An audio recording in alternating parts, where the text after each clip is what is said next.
소통은 우리 인간관계에 있어서 가장 기본이 되는 요소일 겁니다. 만약 소통이 안 된다면 그 관계의 결과는 보나마나 뻔하게 될 거예요. 어그러지거나 깨지거나 둘 중 하나가 되겠죠. 그런 면에서 우리 신앙생활 역시 하나님과 어떻게 소통하느냐가 관건일 겁니다. 즉 하나님과 관계를 어떻게 맺느냐에 달려있다는 뜻이죠. 우리가 지금 이곳에서 예배를 드리고 있는데요, 신앙생활하는 데 있어서 예배 중요합니다. 여러 훈련 필요하고 역시 중요합니다. 하지만 이것은 신앙생활의 여러 부분 중에 한 부분일 뿐이지 가장 중요한 것은 계속해서 하나님과의 관계를 맺는 것입니다. 그런데 이 소통, 관계에서의 핵심이 무엇인가 하니 바로 하나님이 나에게 하시는 말을 알아듣는 것입니다. 그 음성을 안 들으면, 그리고 들어도 그 소리가 무슨 소리인지 모르면 하나님과의 관계가 미궁 속으로 빠집니다. 오해합니다. 답답해집니다. 그리고 관계가 헐거워집니다. 그런데 이건 사람 관계에서도 똑같습니다. 돌이 안 된 아이들 어때요? 다 아시죠? 말 대신 옹알이를 하는데요, 그 옹알이 도통 알아들을 수가 없습니다. 어른이 얘기하는 것도 아이한테는 마찬가지겠죠. 한참 얼굴 쳐다봐도 알 수가 없어요. 아주 어리기 때문에 말 못한다고 혼낼 건 아니지만 말 안 통해서 답답한 건 사실입니다. 또 어떻습니까? 말이 통한다고 해도 답답한 게 해소되는 것도 역시 아니에요. 가족, 연인, 친구 혹은 다른 사람들과 얘기할 때 서로 하는 말을 못 알아들어서 짜증나고 힘들어합니까? 그건 대화를 주고 받는다고 해도 말이 통하는 게 아닙니다. 마음이 안 통하니까요. 자꾸 이상하게 듣고 그렇게 들으니 점점 더 마음과 관계의 골이 깊어져만 갑니다.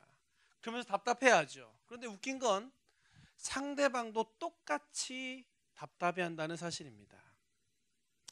그런데 하나님하고 우리하고도 마찬가지라는 거예요. 우리가 하나님의 말씀을 못 알아듣는 것이 답답한 게 사실입니다. 하지만 입장을 바꿔놓고 생각해보면 하나님도 참 답답하실 거라고 생각이 돼요. 그렇게 하나님이 말씀하신데도 못 알아듣는 우리를 보면서 하나님이 이렇게 말씀하시겠죠. 참 니들 언제 내 말 좀 들을래? 도대체 언제 니들 내 말 제대로 알아듣겠니? 성경에서 만나는 하나님은 벙어리 하나님이 아니라 말씀하시는 하나님입니다. 세상에 처음에도 말씀으로 온 만물을 만드셨고요, 사람들에게 다가와서 말씀으로 먼저 말을 건네신 분이 하나님이십니다. 그냥 말이 아니라 반드시 이루어지는 정확한 말을 하시는 분이 하나님이십니다. 성경은 이야기합니다. 태초에 하나님이 말씀으로 천지를 창조하시니라. 여호와께서 아브라함에게 이르시되, 야곱에게 이르시되, 모세에게 이르시되, 여호수아에게 이르시되, 그 밤에 여호와의 말씀이 나단에게 임하여 이르시되, 여호와의 말씀이 솔로몬에게 임하여 이르시되, 여호와의 말씀이 엘리야에게 임하니라 등등. 하나님의 역사상 단 한 번도 침묵하신 적이 없습니다. 다만 사람들이 들으려고 하지 않거나 들을 줄 모르기 때문에 못 알아듣고는 하나님이 침묵하신다고 핑계되었을 뿐입니다. 오늘 본문의 성경은 엘리 제사장 때의 일인데요, 이때는 하나님의 성막, 그 전이 있었습니다. 그 성막을 지키면서 섬기는 제사장, 레위인도 있었습니다. 또 율법의 규정에 따라서 날마다 하나님 앞에 드려지는 향을 피워드리는 제사도 있었습니다. 그리고 절기마다 희생 제사도 드렸습니다. 모든 제사가 제때 제대로 지켜지고 있었습니다. 그리고 제사장들은 하나님의 말씀을 매일같이 그 백성들에게 가르쳤습니다. 그런데 오늘 본문은 이렇게 시작합니다. 1절 말씀인데요, 1절 말씀입니다. 아이 사무엘이 엘리 앞에서 여호와를 섬길 때에는 여호와의 말씀이 희귀하여 이상이 흔히 보이지 않았더라. 여호와의 말씀이 희귀했다니요. 하나님의 말씀을 듣기가 어려웠다니 어떻게 이럴 수가 있습니까? 지금은 이스라엘이 망한 때도 아닌데요. 여러분, 홍수 때에 먹을 물이 없다는 말이 있어요. 온 사방이 물인데 마실 물이 없다는 겁니다. 성막은 있는데 은혜는 없었고요. 희생제사는 드려지고 있었는데 하나님의 용서는 없었습니다. 제사장들이 하나님의 말씀을 가르쳤는데 살아있는 하나님의 말씀은 들려지지 않았다는 겁니다. 오늘 우리들의 현실과 아주 비슷하죠. 온갖 성경들이 쏟아져 나옵니다. 메시지 성경, 쉬운 성경, 큐티 성경, 편하게 들을 수 있는 오디오 성경, 드라마 성경, 그리고 수많은 설교들이 예배마다 매체마다 선포되고 있습니다. 그런데 하나님의 온전한 말씀이 들려지는 데가 없습니다. 감격한 사람도 없고요, 거기에 헌신한 사람도 없습니다. 종교 행사, 종교 프로그램들 역시 정말 많은데 왜 정작 하나님의 말씀은 우리에게 들려지지 않는 것입니까? 정작 하나님께서 침묵하고 계신 걸까요? 아니면 하나님이 분명히 말씀하고 계신데 우리가 듣지 못하고 있기 때문일까요? 아까도 말씀드렸듯이 분명한 건 하나님께서 침묵하셨던 적은 한 번도 없었습니다. 다만 문제는 우리들이 하나님의 음성을 들으려 하지 않았거나 아니면 들을 줄 모르기 때문이었던 거죠. 사절 말씀 보면 이렇게 얘기해요. 여호와께서 사무엘을 부르시는지라. 그 말씀이 희귀하던 시절에 하나님이 누구를 불렀냐 하면 한평생 하나님을 섬겼던 엘리 제사장의 이름을 부르는 게 아니라 어리고 어린 사무엘의 이름을 불렀습니다. 사무엘은 제사장도 아니고 예비 제사장이라고도 할 수 없는, 굳이 얘기하자면 인턴격이죠. 나이도 엄청 어린아이였습니다. 근데 여러분, 왜 제사장 엘리가 아니라 제사장 옆에서 이런저런 하찮은 일을 하던 나이 어린 사무엘을 하나님이 찾으셨을까요? 왜 하나님은 엘리 집안에 내린 심판의 내용을 심판의 당사자인 엘리가 아니라 소년 사무엘에게 말해야만 했을까요? 좀 더 분명하게 질문을 바꿔서 한번 얘기해 볼까요? 그렇다면 하나님은 과연 누구에게 말씀하실까요? 어떻게 하나님의 말씀을 우리가 들을 수 있을까요? 우리는 하나님의 말씀을 듣기 위해서 어떤 사람이 되어야 할까요? 본문에서 말하는 그 첫 번째 대답, 그것은요, 하나님의 말씀을 듣기 위해서는, 또 소통하기 위해선 마음의 귀를 열어야 한다고 말씀하고 있어요. 하나님께서 제사장 엘리가 아니라 제사장 인턴격인 사무엘에게 말씀하신 이유가 있습니다. 그것은 사무엘의 눈과 귀는 하나님께 열려 있었지만 엘리의 눈과 귀는 닫혀 있었기 때문이에요. 1, 2절 말씀을 한번 볼까요? 1, 2절 말씀을 보면 이 때라는 단어가 2번 등장합니다. 1절은 사무엘이 엘리 앞에서 여호와를 섬길 때에, 2절을 볼까요? 엘리가 눈이 점점 어두워져 가서 잘 보지 못하는 그 때에, 똑같은 때입니다. 하지만 두 사람이 보이는 모습, 삶은 완전히 달랐죠. 사무엘은 그 똑같은 시간에 하나님 앞에 대기하고 있었습니다. 하지만 엘리는 자기 처소에 들어가서 잠을 자고 있었습니다. 이 말은 사무엘은 그때가 하나님 앞에 그 눈과 귀가 열려 있었을 때였지만 엘리는 그때가 눈도 귀도 마음도 하나님 앞에서 어두워져 가던 때라는 말입니다. 그렇다고 여러분 오해는 마십시오. 이 두 사람의 차이는 단순히 젊음과 늙음의 차이가 아니었다는 말이에요. 여러분, 사람이 나이가 먹어가면요, 늙어가면 시력도 청력도 떨어지는 것 당연합니다. 그런데 그게 문제가 아니었다는 거예요. 사도 바울은 이렇게 말합니다. 우리가 낙심하지 아니하노니 우리의 겉사람은 낡아지나 우리의 속사람은 날로 새롭도다. 늙어가는 건 당연한 거예요. 한 해 두 해 나이 들다 보면 눈도 흐려지고 귀도 안 들리는 것 정상입니다. 그거 잘못 아니에요. 저도 어느 순간부터인가 노안이 오기 시작했어요. 어느 순간 글을 읽을 때 옛날에는 이렇게도 읽었는데 이제는 좀 떼고 봐야 돼요. 그 순간 마음에 낙담이 되더라고요. 그런데 이건 어쩔 수가 없는 거잖아요. 자연스러운 건데. 근데 오늘 본문이 우리에게 알리는 것은 겉사람이 늙어간다고 속사람도 저절로 늙어간다는 것이 아니라는 겁니다. 사도 바울의 고백처럼 겉사람은 낡아갈지라도 속사람은 날로 새로워질 수 있다는 거예요. 이게 하나님의 음성을 듣는 법이고, 이게 복음이며, 이게 성경이 우리에게 가르쳐주는 메시지입니다. 몸의 눈이 어두울수록 영적인 눈은 더욱 밝아질 수 있다는 거죠. 몸의 귀가 더욱 어두워질수록 오히려 영적인 귀는 더 밝아질 수 있다는 사실입니다. 세상에는 즐거운 것들, 유혹거리들이 너무 많아서 혈기왕성한 젊은 우리들은 영적으로 어두워질 수밖에 없어요. 그래서 살아계신 영, 즉 하나님의 음성을 잘 듣지 못할 수 있습니다. 하지만 나이가 들수록 상대적으로 세상에 대한 본능도 죽어가고 몸도 약해지기 때문에 영적으로는 오히려 밝아질 수 있다는 겁니다. 굉장히 중요한 메시지죠. 젊은 것만 복이 아니라는 거예요. 나이 들어가면서도 더욱 지혜로워지고 영적인 부분에 하나님의 뜻을 잘 알아갈 수 있는 가능성이 훨씬 더 많아지기 때문이죠. 그렇다고 본능이 아직도 우리 안에 가득하기 때문에 그 욕망이 팔딱팔딱 뛰는 우리라서 어쩔 수 없이 우리는 영적으로 둔감할 수밖에 없어 단정하는 거 아닙니다. 어차피 잘 안 될 거니까 괜찮다라고 풀어주는 것도 절대 아닙니다.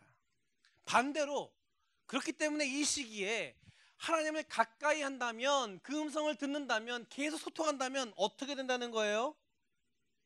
엄청난 영적인 시너지가 나겠죠. 젊음의 에너지와 그 지혜가 하나님의 뜻으로 뭉쳐지니 이게 사무엘의 모습 아니었습니까? 그렇기 때문에 잘 안 되더라도 어렵지만 쉽게 유혹에 넘어가지만 그럼에도 하나님의 뜻을 알려는 노력을 지금부터 해야 합니다. 여러분, 나이가 들면 젊을 때보다 더 지혜로워지고 영적인 부분이 더 민감해진다고 해서 그게 저절로 될까요? 아니에요. 시간이 지나면 될까요? 지금부터 조금씩이라도 쌓아가야 그렇게 되는 겁니다. 여러분, 나이 들어서도 처럼 사람이 얼마나 많습니까? 안 그래요? 나이 드는데도 교회 안에 얼마나 골치 아픈 사람들이 많이 있습니까? 그죠? 물론 우리 블라이트에는 나이 드신 분이 없어서 잘 모르겠어요. 그죠? 아무튼 본문의 사무엘은 자기의 젊은 혈기, 세상 유혹을 잠시 옆에 내려놓고 마음의 눈과 귀를 하나님 앞에 온전히 열고 그 앞에 대기하고 있었다는 겁니다. 그러나 엘리는 몸의 눈과 귀가 멀어져 가는 만큼 마음의 눈과 귀와 모든 것이 하나님께로부터 멀어져 가고 있었다는 거예요. 그게 본문이 상징하는 겁니다. 이게 비극이죠. 몸의 눈과 귀도 멀어가는데 마음의 눈과 귀도 함께 멀어져 가고 있었던 엘리. 더 이상 희망이 없는 거죠. 그런데 오늘 본문의 바로 뒤인 13절은 이렇게 얘기한다는 거예요. 하나님이 내가 그의 집을 영원토록 심판하겠다고 그에게 말한 것은 그가 아는 죄악 때문이니. 여기서 내가 그에게 말한 것은, 이 말은 하나님이 지금뿐만 아니라 이전에도 엘리야에게 계속 말했다는 거예요. 하나님 분명히 엘리에게 말해왔습니다. 엘리는 좀 제껴놓고 사무엘에게만 지금 말하는 게 아니에요. 이미 예전에 다 말했습니다. 엘리가 듣지 못했는지 못 들은 척 했는지는 모르지만 분명한 건 하나님은 엘리야에게 말씀하셨다는 겁니다. 그런데 엘리가 그 하나님의 말씀을, 그 경고를 듣지 않았다는 거예요. 그러니 자신의 아들들의 허물과 잘못이 고쳐질 리가 만무하고 이제 하나님께서 그들을 심판하시겠다는 거죠. 근데 역대하 16장 9절은 이렇게 말씀한다는 거예요. 여호와의 눈은 온 땅을 두루 감찰하사 전심으로 자기에게 향하는 자들을 위하여 능력을 베푸시나니. 하나님은 온 세상을 바라보시면서 사람을 찾고 계신다는 겁니다. 어떤 사람이요? 온 마음으로, 곧 자신의 눈과 자신의 귀와 자신의 마음으로 온통 하나님을 찾는 사람. 그런 사람을 찾아내서 뭐 하시려고요? 하나님의 전능하신 그 능력을 베푸시려고요. 하나님이 누구를 위해 그 자신의 능력을 베푸신다고요? 전심으로 하나님을 향하는 사람, 하나님은 지금도 그런 사람을 찾고 계신다는 사실입니다. 또 이사야서 40장은 이렇게 얘기합니다. 오직 여호와를 앙망하는 자들은 새 힘을 얻으리니 독수리가 날개치며 올라감 같을 것이요 다른 박질하여도 곤비하지 아니하겠고 걸어가도 피곤하지 아니하리로다. 질문해 볼게요. 누가 새 힘을 얻는다고요? 누가 독수리처럼 비상한다고요? 누가 계속 달려도 힘들어하지 않고 계속 걸어가도 피곤하지 않다고요? 여호와를 앙망하는 자, 하나님을 우러러 바라보는 사람만이 그렇게 된다는 겁니다. 사랑하는 여러분, 여러분의 눈을 다시 하나님을 향해 두십시오. 여러분의 귀를 열어서 하나님의 음성에 다시 한번 귀 기울이십시오. 세상 요란한 것에 오염된 눈과 귀를 예수 그리스도의 보혈의 피로 깨끗이 씻어 영적인 시력과 청력이 회복되기를 주님의 이름으로 축원합니다. 요즘 사람들은 시력이 참 나빠졌어요. 그죠? 먼지나 자외선 같은 환경적인 이유도 있겠지만 가장 큰 이유가 뭔가 하니 TV, 게임기, 이 모바일 폰 때문에 그렇다고 하더라고요. 근데 우리 부모님들, 어른들 어떻습니까? 눈 좋아요. 아직까지도 2.0, 1.5를 자랑하시잖아요. 또 어떻습니까? 요즘 우리들의 청력은 70세보다 못하는 사람들이 꽤 많다고 합니다. 뭐 때문에요? 이어폰 때문에. 소리를 이렇게 박아놓고 크게 틀어놓고 들으니까 청력이 다 날아갔죠. 얼마나 크게 듣는지요. 어떤 때는 옆 사람 이어폰에 들리는 소리가 제 귀에 시끄러울 정도라고요. 귀가 안 망가지는 게 이상하죠. 저희 집 애들도 이어폰을 너무 자주 사용해서 그런지 조그만 소리로 말하면 못 듣습니다. 그런데 어른들 안 그래요. 귀 엄청 밝어. 그죠? 특히 안 좋은 소리에 대해서. 제가 왜 이 시력과 청력을 지금 왜 얘기합니까? 하나님이 본래부터 우리의 눈과 귀를 형편없이 만들어 놓은 게 아니라는 거예요. 단 눈과 귀가 다른 것 때문에 태화됐을 뿐이죠. 이처럼 하나님은 영이시기 때문에 우리의 영도 영과 영으로 통하도록 지으셨습니다. 이 눈과 귀가 아니라 마음의 눈과 귀를 열어서 영으로 우리 가운데 오시는 그 하나님을 볼 수 있고 들을 수 있도록 하나님은 우리를 디자인하셨습니다.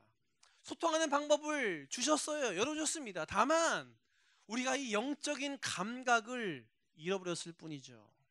하지만 지금이라도 우리가 마음을 열고 하나님의 음성을 듣는 훈련을 할 수만 있다면, 그리고 성령의 도우심을 통해 우리의 감각들을 다시 회복할 수 있다면 우리는 주님의 음성을 들을 수가 있습니다. 우리는 그분과 온전히 소통할 수가 있을 거예요. 그렇기 때문에 여러분, 감정이 아니라 감각을 키우십시오. 단순히 성경을 보고 읽는 것으로 혹은 단순히 찬양을 노래하는 것으로만 반응하지 말고 이게 어떤 의미인지, 왜 이렇게 나에게 들려지는지 말씀하신 일을 생각하고 깨달아야 합니다. 물론 안 하는 것보다야 낫지만 단순하게 성경을 보고 기도의 단어를 그냥 말하는 것은 그냥 오가는 소리에 불과해요. 마음으로 들어야 하고 마음으로 반응해야 합니다. 그래야 영으로 우리 가운데 오시는 그분을 만날 수 있고 그분의 음성을 들을 수가 있어요. 지금도 살아계신 참 하나님의 그 음성을 듣기 원하신다고요? 소통을 다시 회복하고 싶다고요? 마음을 열어야 합니다. 마음의 눈을 열고 귀를 열어 주님을 갈망하고 그 음성 듣기를 소망해야 합니다. 하나님은 결코 침묵하지 않으실 거예요. 본문이 얘기하는 그 두 번째 비결 무엇일까요? 하나님과 소통하기 위해서는 바로 제자리를 지켜야 한다는 사실입니다. 사무엘과 엘리는요, 눈과 귀가 열렸는가 닫혔는가의 차이와 함께 있었던 공간의 차이에 하나님의 음성을 들었는가 못 들었는가가 구분되었습니다. 2절 3절 말씀을 함께 다시 한번 좀 볼까요? 2, 3절 말씀입니다. 엘리 눈이 점점 어두워가서 잘 보지 못하는 그때에 그가 자기 처소에 누웠고 하나님의 등불은 아직 꺼지지 아니하였으며 사무엘은 하나님의 궤 있는 여호와의 전 앞에 누웠더니. 여러분, 때가 언제죠? 지금 본문에서 얘기한 때 언제죠? 언제입니까? 밤입니다. 잠잘 때가 되었어요. 그래서 엘리도 누웠고 사무엘도 누웠습니다. 똑같이 누워서 잠을 잡니다. 그런데도 두 사람이 누웠던 장소는 달랐어요. 엘리는 자기 방, 자기 처소에 누웠고 사무엘은 하나님의 그 법궤 옆에 누웠습니다. 그런데 3절이 이렇게 얘기한다는 거예요. 하나님의 등불은 아직 꺼지지 아니하였으며. 이 말이 무슨 말일까요? 이것은 제사장의 일이 아직 끝나지 않았다는 말입니다. 그런데 직무가 아직 끝나지도 않았는데 제사장인 엘리는 자기 자리를 지키지 않고 자기 방으로 가서 자고 있었어요. 대신 그 자리를 누가요? 제사장의 인턴도 안 되는 그런 어린 사무엘이 지키고 있었던 거죠. 여러분, 하나님이 누구에게 말씀하실까요? 직무에 충실한 사무엘일까요? 아니면 직무가 끝나지도 않았는데 일찍 집에 가서 누워버린 엘리일까요? 뻔하지 않습니까? 근데 오늘날 역시 마찬가지라는 겁니다. 오늘날 너무 많은 사람들이 제 자리를 지키지 않습니다. 일반 성도들은 말할 것도 없고 목사들도 있어야 할 자리를 지키지 않아요. 꼭 신앙을 얘기하지 않더라도 모든 사람들이, 아니 수많은 사람들이 자기의 삶의 자리를 지키지 않습니다. 그래서 하나님께서 하시는 말씀을 듣지 못해요. 아니, 하나님의 말씀을 듣고도 그게 하나님의 말씀인 줄을 깨닫지 못합니다. 하나님의 음성을 듣기 원한다고요? 소통하고 싶다고요? 그 자리를 지켜야 해요. 하지만 이 자리, 본문에서 이 자리라는 말은 단순히 몸이 있는 장소를 가리키는 것이 아닙니다. 사실 그 자리는 마음의 자리예요. 엘리는 몸이 자기 숙소에 있었지만 문제는 그렇게 그가 집에 가서 자고 있는 게 아니라 거기에 자면서도 마음도 이미 하나님을 떠났다는 데 문제가 있습니다. 안 계신 곳이 없는 하나님인데 꼭 거기에만, 성전 옆에만 있어야 했던 것 아니에요. 문제는 어디에서든지 마음을 열고 그 자리에서 하나님께서 말씀하시면 언제든지 들을 수 있는 준비가 마음에 있느냐 없느냐라는 겁니다. 그런 마음을 가진 사람들에게는 언제든지 어디든지 하나님과 소통할 수 있다는 거예요. 하나님의 전에 와 있으면서도 예배를 잘 드리면서도 마음은 콩밭에 가 있는 사람에겐 하나님이 아무리 말씀하셔도 그 음성은 들리지 않는 법입니다. 이 순간에도 우리 블라이트 교회 안에는 수많은 소리들이 지나가고 있죠. 바로 전파입니다. 수많은 방송국에서 쏘고 있는 전파들이 우리 공간을 지나가고 있습니다. 눈에 보이지 않지만. 그래서 지금 우리가 수신기를 가지고 주파수를 맞추면 우린 여기에서도 그 소리를 들을 수 있어요. 소리가 없어서 못 듣는 게 아니라 수신기가 없고 주파수를 안 맞춰서 못 듣는 거죠.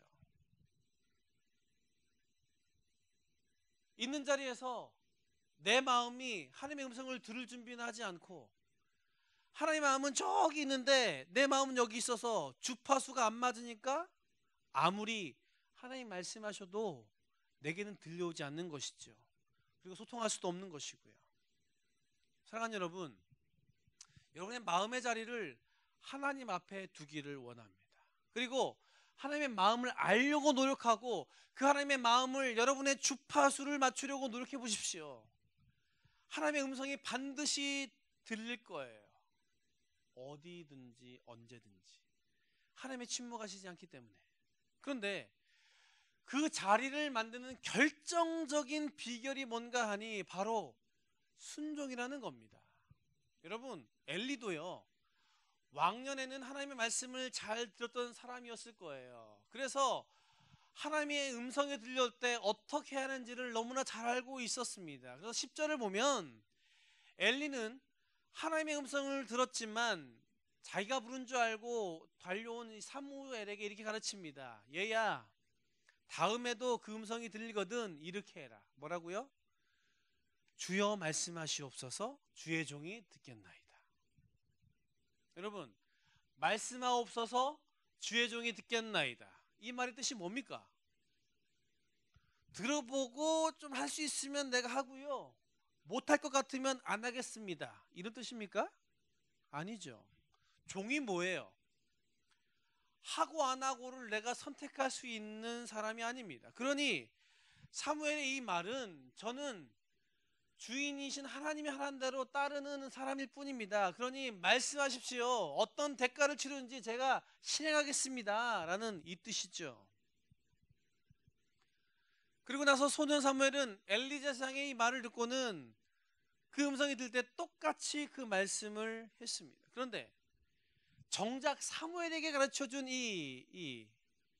사무엘을 가르쳐준 이 엘리에게는 하나님의 말씀이 들릴 때 순종하지 않았어요. 그래서 망해버린 거죠.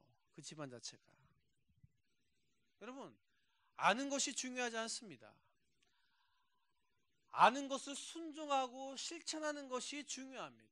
여러분, 얼마나 많은 사람들이 교회 안에서 아는 지식을 가지고 후배들을 가르칩니까? 얼마나 많은 사람들이 교회 안에서 모임을 이끕니까? 그런데 시간이 지나도 하나도 자기는 바뀌지 않은 사람이 많아요. 여러분, 사도 바울의 가장 큰 고민이 무엇이었는 줄 아세요? 그가 복음을 전하고 많은 사람을 구원하고 나서 혹시 자기는 하나님께 버림받지 않을까 하는 것이었어요. 그 두려움이 있었습니다. 그래서 그는 그렇게 되지 않기 위해서 날마다 자기 자신을 쳐서 복종하게 한다라고 고백했습니다. 다른 사람은 기껏 다 구원시켜 놓고 자기는 하나님 앞에 버림받을까 봐 그럴 수 있다는 겁니다. 지식이 중요한 게 아니에요. 누구를 가르치는 게 중요한 게 아닙니다. 앞서는 게 중요한 게 아니에요. 지식이 없지만 오늘 겨우 내가 아주 작은 한 가지를 들어도 그 배운 한 가지를 지켜 행하는 사람은 하나님의 음성을 듣고 하나님의 구원과 축복을 온전히 누릴 것입니다. 많이 알고 모르고의 문제가 결코 아닙니다. 그래서 이후 성경을 보면 잘 알면서도 불순종한 엘리를 향해 하나님은 두렵고 떨리는 최후의 심판을 선포하시고 행하십니다. 사랑하는 여러분, 하나님의 말씀은 우리의 지식과 교양을 위해서 들려지는 게 아닙니다. 오직 그 말씀을 듣고 실천하기 위해서 들려지는 겁니다. 그래서 우리의 영혼과 삶의 부분을 구원받기 위해서 들어야 하는 거예요. 아까도 말했듯이 종은 주인의 말에 선택의 여지가 없습니다. 그러나 그 주인은 너무너무 선한 분으로서 하나님과 우리에게 모두 다 기뻐할 좋은 일을 이루시는 분이에요. 그러니 순종하는 것만큼 우리에게 더 좋은 건 없습니다. 그리고 순종하려는 그 마음에 하나님은 말씀하시고 그 일을 이루십니다. 이사야서 55장 3절 말씀이에요.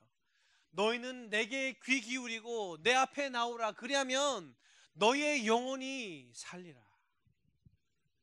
여러분, 순종하는 마음으로 경건하게 듣기를 배우십시오.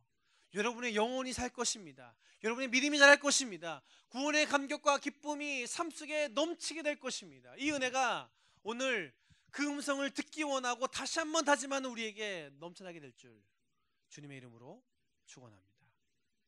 말씀을 좀 맺어볼까요? 저는 여러분과 함께 오늘 사무엘의 말씀을 통해서 하나님과 소통을 위한 방법, 그 음성을 듣는 비결을 살펴보았습니다. 두 가지 뭐였죠? 자꾸 이러니까 제가 선거에 운동하는 것 같은데, 두 가지가 뭐였죠? 마음의 귀를 여는 것, 그리고 그 자리에 있는 것, 순종해야 하는 것이었어요.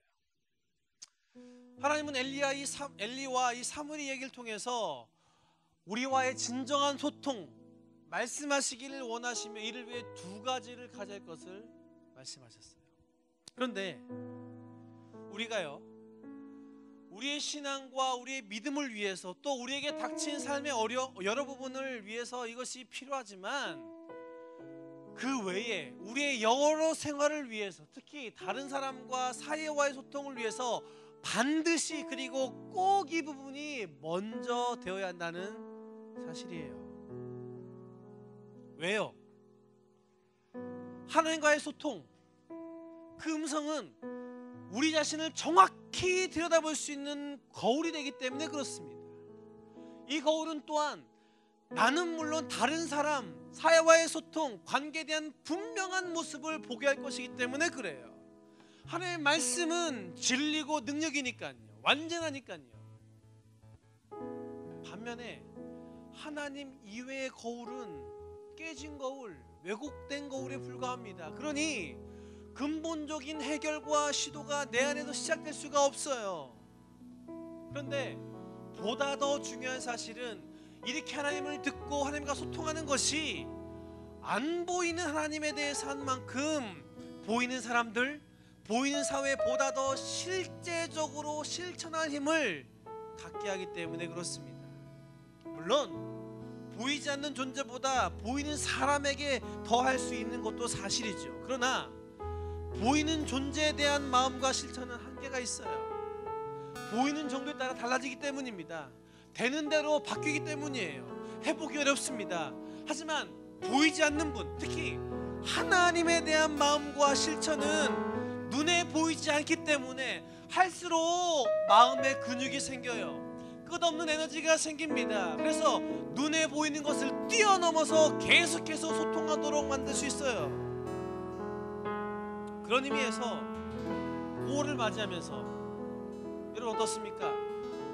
5월 가정의 달이라고 말합니다. 정확히는 가정의 달이 아니라 관계의 달이에요. 그죠? 가족과 관련한 여러 날이 많은 만큼 어때요? 폭탄과 지뢰도 많으니까요. 또 5월 어떻습니까? 이런저런 에너지와 감정이 본격적으로 막 살아나는 때입니다. 바리오 리듬에 따라서 올라가는 게 정상이에요. 기대와 열정이 생깁니다. 감정이 커져요. 그래서 사랑할 사람을 찾고요, 관계를 새로 시작하려고 노력합니다. 그러나 그 마음, 에너지가 커지는 만큼 어려움과 갈등이 다른 사람과 그만큼 많이 생기죠. 그리고 5월은 내일 모레네요. 우리나라, 우리 사회에 아주 중요한 때입니다. 대통령 선거가 있고요, 이후에 세워진 대통령과 함께 풀고 짊어져야 할 수많은 문제들이 많이 있습니다. 여러분, 선거 다가 아니에요. 이후에 어떻게 이 갈등과 어려움 풀어갈 것인지, 서로 입장이 다르지만, 처지가 다르지만 그들을 서로 어떻게 포용하고 그들과 어떻게 함께 할 것인지가 본격적으로 열리는 때입니다. 그래서 아마 개인은 물론 사회와 이 나라 모든 전체의 소통, 관계가 화두가 될 겁니다. 이때 여러분들이 어떻게 합니까? 가족과 옆사람, 그리고 이 사회와의 그런 소통과 관계를 위해서 마음을 두고 에너지를 써야 합니다. 부모님들, 친척들과 함께 해야 되고요, 어렵지만 옆 사람들과 친밀해져야 되고요, 보다 더. 그리고 무엇보다 선거 꼭 해야 합니다. SNS에 보니까 이미 사전 투표하신 분이 꽤 계신데 안 하신 분 한 사람도 빠짐없이 해야 합니다. 이게 내가 속한 사회와 나라와 소통하고 관계하는 그 첫 발걸음이에요. 그러나 그것과 동시에, 아니 그 전에 하나님과의 소통이 회복되어야 한다는 겁니다. 왜냐하면 먼저는 내 영혼과 내 삶이 바로 잡히고 만족이 되기 때문이며, 그리고 완전하고 확실한 나를 향한, 이웃을 향한, 또 내가 속한 이 나라를 향한 그 뜻과 어떻게 해야 할지까지 알게 되는 것이기 때문에, 사랑하는 여러분, 잊었던 하나님을 다시 한번 기억해야 하지 않겠습니까? 닫았던 그 눈과 귀를 다시 열어야 하지 않겠습니까? 그리고 회복된 그 하나님의 그 소통을 통해 그 음성을 들음으로 나와 함께한 모든 사람들에게 그 소통의 기쁨과 능력을 전해야 하지 않겠습니까? 이 사회와 이 땅 가운데 그리스도를 위해서 그 역할을 해야 하지 않겠습니까? 다시 그 앞에 나아가십시오. 하나님께서 주신 약속들을 곰곰이 생각해 보시고 그 해야 할 일들을 마땅히 행하십시오. 오늘 그렇게 결심하고 그렇게 다짐하는 우리 삶과 우리 모든 그런 삶의 가운데 하나님의 말씀이 반드시 들려질 것이며 그 소통의 능력과 생명이 넘치게 될 줄 믿습니다.